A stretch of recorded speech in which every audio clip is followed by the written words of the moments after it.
I'm the President and Chief Executive Officer of the Woodlawn Community Development Corporation. And we were really founded many, many years ago in 1971 to engage in activities of scale that would impact the health and benefit of people of our community.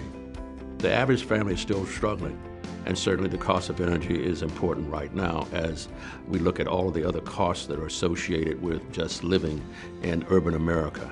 Not only do I want to make sure that we have low-cost energy, but I also want to protect the environment for myself and my family and my grandkids. Nuclear energy is efficient and it's cost-effective. With all the energy that we generate in the state of Illinois by nuclear plants, we are the largest provider of low-carbon energy in the United States of America.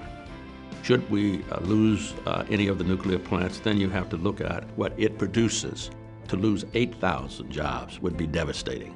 That's enough jobs to take a community up or take a community down.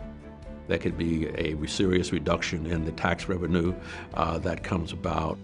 We've got schools that could be affected, fire and police protection that could be affected, so we can't afford to lose any tax dollars at this particular point.